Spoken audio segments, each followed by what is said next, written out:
In this video, I'm going to show you how to make your own teapot garden. You can plant a lot of things in a teapot. Succulents are really suited to it, things like hens and chicks, as you can see here. A number of herbs, you can do thyme, rosemary, a lot of the sages. You can do flowers, things like marigolds. They're very drought tolerant, and so they work quite well. You can also do leafy greens, and you can actually, in fact, do vegetables. This is actually a regular eggplant, full size. It's planted in a vintage chrome coffee pot. I've done it before, and we actually got 4 full-size fruit from it in the season. Before you get started, you want to make sure that you have everything on hand, everything's out and ready to go. It's going to save you a lot of time and keep things from getting annoying.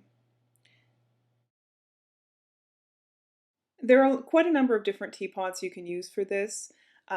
This is a nice modern teapot. It just has a really badly broken spout. As I said, I don't choose to drill them, so you're not going to be limited by the type of china or the thickness of the pot because you're not going to alter it in any way. This is another case of a teapot that actually would be quite valuable. It's a beautiful antique, but it's missing its lid. So that means that it can now have a new life as a teapot planter. This is a case of a teapot, again, fairly plain, modern, badly damaged on the spout. These kind of teapots, you may have them that you've inherited them or they're lying around the house. You can also find these at garage sales, thrift stores, those kinds of places. You can really find whatever you want in this, and you're only limited by your imagination. Use any type of teapot you want. And again, you don't have to do anything to them. The important thing is to make sure that you are going to allow for drainage in your teapot planter. We're not drilling, so the way that you do it is to actually get gravel, a small stone gravel, not too big, and then you want to put that into the pot. You're going to cover the bottom, and you want to make sure that there is a small group of it that angles from the bottom into the spout so that it connects to the spout. You can see it here. It doesn't have to be too thick on the bottom, but you want to have a nice solid wedge of it from the bottom to the spout. Because we're not drilling, this is going to solve the same thing. It's going to allow the water to drain. It's actually going to be able to go down through the soil and then drain out through the spout. You'll just be able to pour it right off and keep your plants properly hydrated. For the soil in the teapot planters, I like to use potting soil. You can actually use any brand. You can see here I've used ProMix. I just picked this up at my local gardening center. You'll be able to get yours wherever you buy your garden products, but you want potting or planter soil. There's not actually a lot of soil that's going to go into the pot. So you want to, this is part of why you're using the potting soil, so that it's a good quality. The other thing with this is that you do want to feed it. Now, I actually like to use this is President's Choice Easy Feed. This is a solid pellet feed, a 10-10-10. So I just shake a little bit into some of the potting soil. You want to do that, not too much, you don't want to burn the roots, but you want to put that extra feed in and then mix it in so that you've got a nice solid mixture, and there's a lot of food in that pot because, like I said, not a lot of room for them to grow.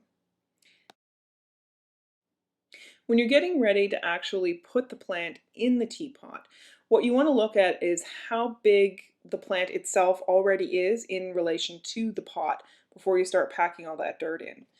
Now, the other thing to keep in mind is to properly match your plant to pot. In this case, it's a very dark pot, so I'm going with rosemary, which is very heat tolerant herb, very hardy.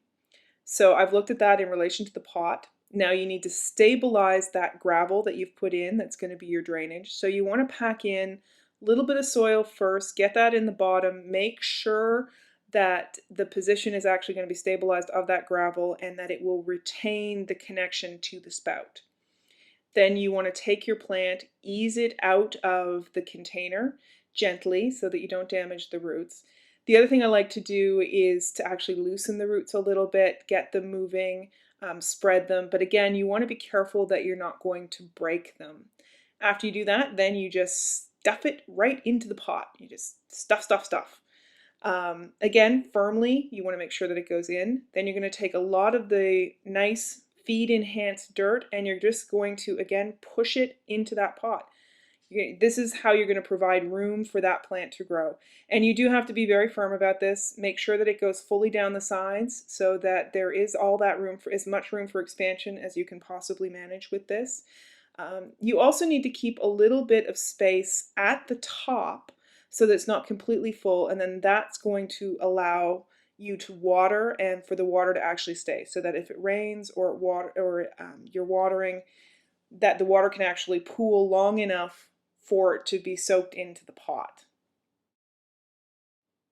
You also want to make sure while you're doing this that you have the plant in straight and basically in the center of the pot. So just brush off a lot of the loose dirt. You don't have to get it all off. We're actually going to do a final washing clean after this, but you just want to get sort of the bulk of it, and there you go. You've got a beautiful rosemary in a teapot, and now it's ready to either join a grouping on some stairs, in a garden, or actually just to go on a windowsill after we finish washing it, of course. The last thing that you really want to do is give it a nice wash. You can use a pump, a hose, whatever, but just clean off the rest of the loose dirt. On a dark pot like this, you don't see it as much, but you do that and make sure that it has a full and solid watering. You want to make sure that it's fully hydrated to start, and then this gives it a really good start. You can actually also, with the watering, you can water through the spout. This lets you get a really solid soak and make sure that that pot is completely filled, and it's much faster than trying to do it through the top. So I hope this has been helpful, and good luck with making your own little teapot garden. So you can see it's great fun. You can put them on stairs, like I said, windowsills, anywhere you want to go. Have fun.